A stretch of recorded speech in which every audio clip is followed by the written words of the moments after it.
Hello guys, it's Johnny Time and welcome to another smart contract hacking and security tutorial. In this video, we're gonna solve together the second Damn Vulnerable DeFi version 4 exercise NaiveReceiver with Foundry. This is the newest version with some awesome additions, and we're gonna cover all the ins and outs of this challenge and how to pass it together. So without further ado, let's get started.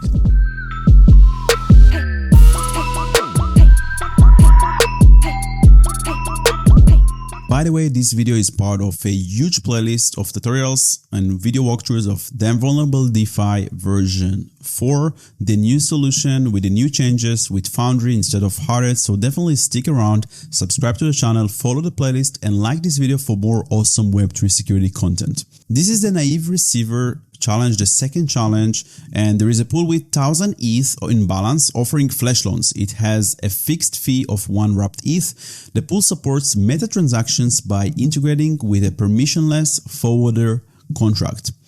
A user deployed a sample contract with 10 ETH in balance. Looks like it can execute flash loans of wrapped ETH. Our objective is that to take the funds, I guess, all funds are at risk, rescue all the wrapped ETH from the user and the pool, and deposit it into the designated recovery account. So we need to exploit somehow first the user that deployed his test contract to test the flash loan, and also the pool contract. We need to drain all the funds that are at risk from both this contract, the users and the pool, and send it and deposit it to this designated recovery account. Let's get started and review the smart contracts. So this is the SRC folder. We have NaiveReceiver and we have a few smart contracts, actually 4. We have the NaiveReceiverPool.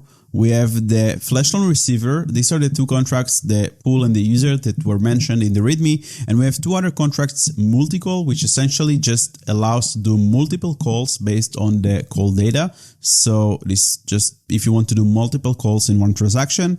And we also have a basic forwarder, which is a forwarder contract that forwards your request on your behalf. So let's start with the pool.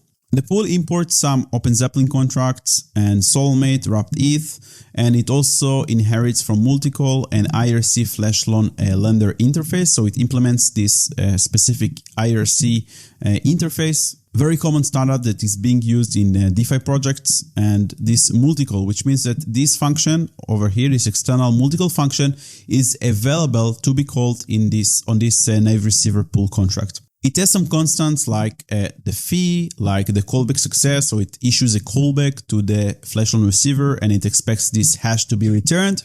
It has the wrapped ETH, which is the token that is being used in a flash loan, the trusted forwarder. It was mentioned before, and we also saw the contract. The fee receiver, some deposits. Okay, we have deposits and we have total deposits. We have some errors, repay failed, unsupported currency, and callback failed. In the constructor, we set all the addresses over here, and we deposit to this pool some value that was passed upon deploying the contract using this deposit function.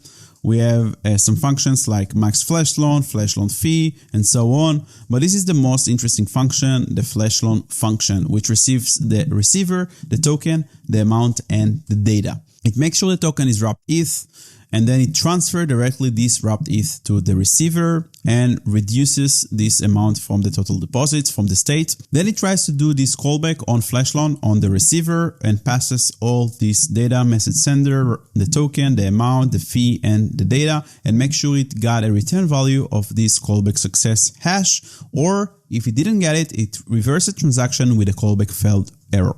Then it accounts the amount with the fee and try to transfer from the receiver, the one who received its flash loan, the amount back to this pool with the fee included, and it increases the balance and the state tracking with the amount with fee, and increase the deposits of the fee receiver with the fee. This is pretty straightforward flash loan functionality. Now, if you remember, the first objective would be to rescue all ETH from the user and the pool, which means that we need to somehow drain the ETH from this flash loan receiver, which is the user that deployed this contract to receive flash loans, and this is his contract. He implements this on flash loan function, which receives address token, uint amount, and uint fee, and some bytes. And the first thing that comes into mind is that it ignores the first parameter. It doesn't use it, which is a bit suspicious, right? Because the first parameter is the message sender. The message sender is the account that initially originated the flash loan.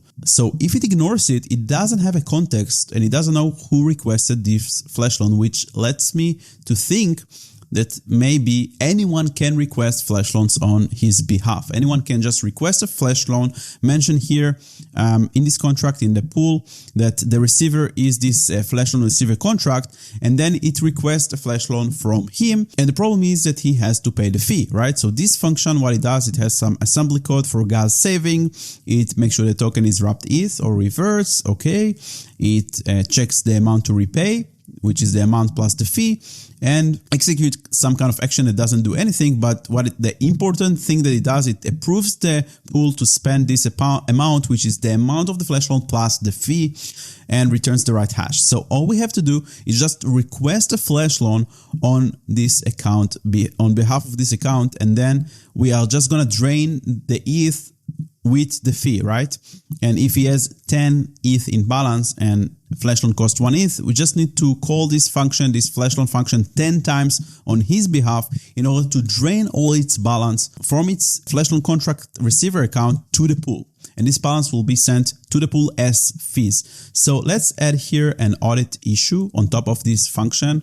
Audit issue, access control problem. It ignores the first address, which is essentially the initiator of the flash loan. This means that anyone can request flash loans on behalf of this contract and make it pay the fee to the pool. So that's our point over here. Now, after we drain this receiver, we also need to drain the pool itself. So we need to find another vulnerability in the pool, which is actually the upgrade of the previous Damn Vulnerable DeFi, because it wasn't about exploiting the pool, but only the user, which is cool. And this vulnerability should allow us to get the funds, all the 1,010 ETH, right? The initial balance of the pool plus the funds that were drained from the user to this recovery account. And as it seems, the only way to extract money from the pool is either through flash loan, but it needs to be returned in the same atomic transaction, or through this withdrawal function that eventually sends this wrapped ETH to the receiver. And this withdrawal function receives the amount and the receiver, and it checks the message sender balance and reduces the amount. Now, since this is a Solidity 0.8 contract, if this message sender, the one who called this function, doesn't have the balance in state, this will revert with an underflow error, and which means that we cannot just call this function and expect the contract to send us all the ETH that we want, all the amount that we pass to this receiver. We need somehow to impersonate an account that has this balance. In order to see what this message sender function does, we need to check it, and maybe we can somehow impersonate other accounts and call this withdrawal function on behalf of someone else. So this message sender function does a few things. It checks if the message sender is a trusted forwarder, this mentioned forwarder contract, and the message data.length is greater than 20. So if we got this message from the forwarder and we have some data that is bigger than 20 bytes, I know that at this point, you might think you lack some technical knowledge to understand all of this with ease. That's exactly why I created this smart contract hacking course. Instead of piecing together scattered resources, you will follow a structured learning path together with hands-on exercises that simulate real-life attacks. When you get stuck, our Discord community with security researchers and fellow students is there to help. And once you've mastered everything, you will earn an official certification to validate your skills. Transform from watching tutorials to actually understanding smart contract security. Visit our website to start your journey today. So if we got this message from the forwarder and we have some data that is bigger than 20 bytes, it essentially takes the address from the data. It scrapes the address from the data. The last 20 bytes of the message data is going to be, this is what it does here. It just takes the last 20 bytes of the message data, and this is the message sender. So if this call came from this trusted forwarder, and if we can control this message data variable, which we do, we are the one who are essentially setting it. If we can control the last 20 bytes, we can essentially craft a message and tell this pool contract that we are someone else. which is pretty cool. It's a new vulnerability that wasn't in the previous version of Damn Vulnerable DeFi. Pretty advanced for the second exercise, I gotta say, but it's really very realistic and very cool. So here I'm gonna add another audit issue. We can craft a transaction that comes from the trusted forwarder. And since we control the message data, we can make sure the last 20 bytes are any address of any account that we wish to control. That way we can impersonate accounts and perform the withdraw function on their behalf. So this is pretty advanced for the second exercise, but we have two vulnerabilities here. Both of them are kind of like access control vulnerabilities. The first one is that the receiver is ignoring who initiated the flash loan, so we can request flash loan on his behalf and make him pay the fee. And the other one is in the pool itself, where we can craft messages through this trusted forwarder, control the message data, and make sure it extracts the address that we control in the message data. But it has to come through the trusted forwarder, and the message data need to be longer than 20 bytes, or it will just return this super message sender, which is just returns the original message.sender of the transaction. All right, so this is the test file with all the setup. We have a lot of setup going on here. We have the deployer, the recovery account, the player, the private key. We have the wrapped ETH in pool. We have 1000 wrapped ETH, and then we have 10 ETH on the user. We have all the addresses and the interface defined over here. We have this modifier that we saw also in the previous exercise, check solved by player. We have the setup of the challenge, the deployment of all the contract, the initial state, and so on. Here we test the initial state, and this is where we have to implement our solution. Now, I'm not going to type the solution step by step for you, like one by one, because it's a lot of code. So what we're going to do instead, I'm just going to break it down for you and explain to you how we exploit these two vulnerabilities and how we write this POC. So essentially what we have to do, we have to create some kind of multi-call that has multiple calls. To be precise, 11 calls. The first 10 calls are going to be calls that will request flash loan from the pool on behalf of this flash loan receiver to drain all its 10 ETH as fees that they will go to the pool. And this is exactly what's going on here in the beginning of this test function that we need to write here, the solution. So we define here an array of bytes, which is the call data with 11 items. We have 11 calls, so we have 11 items. And here we have a for loop from 0 to 10. We add here 10 calls, right? The 10 flash loan calls that we want to create. And every time we insert this call to the array of the calls with the bytes, and this ABI.encode call is going to encode a call and return the bytes that will be pushed to this call data's array of bytes. And the encode call that we're encoding is a call to the flash loan function of the NaiveReceiverPool, which is this one. So we're calling this function. Then we're passing the parameters. So the parameters are very simple. This is who is going to request the flash loan, what is the token, the amount, and the data. And we're just passing the receiver address, the user that we want to exploit, this user contract that we want that has this problem. So we request flash loan on behalf of this receiver. The token is wrapped ETH. The flash loan amount is 0 because we are not really interested in the flash loan. We just want him to pay the fee and drain it from him.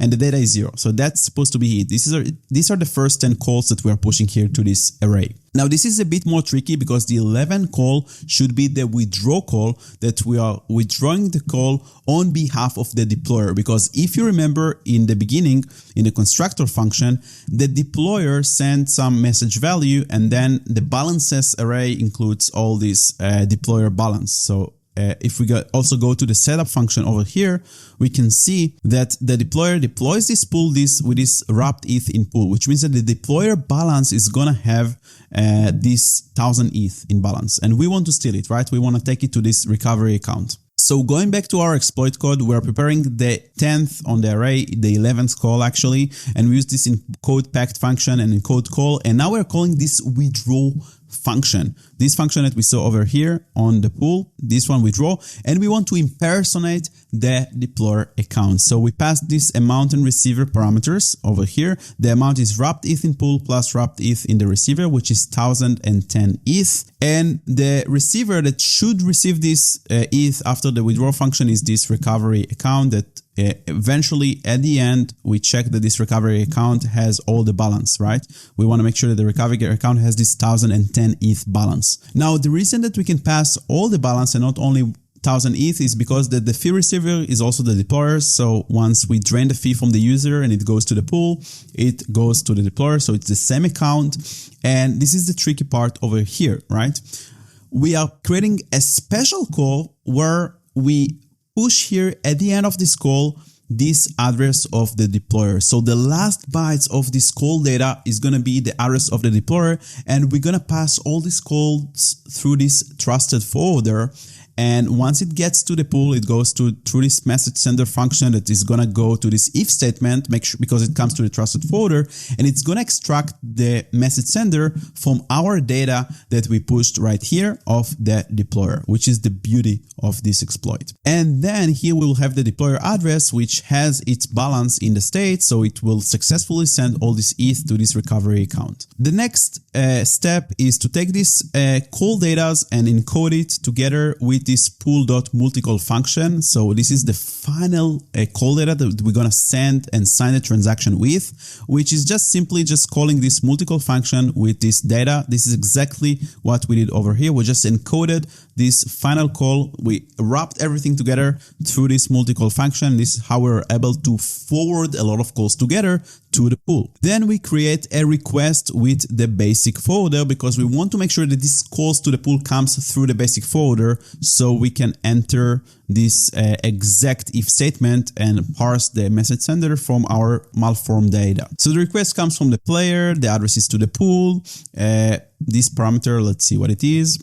It's the value. We don't send any value. We pass the gas left for the transaction, the nonce of the player, and the multi-call data. This is the most important part, right? The multi-call data. So we create a struct of this basic forwarder request, and then we hash it.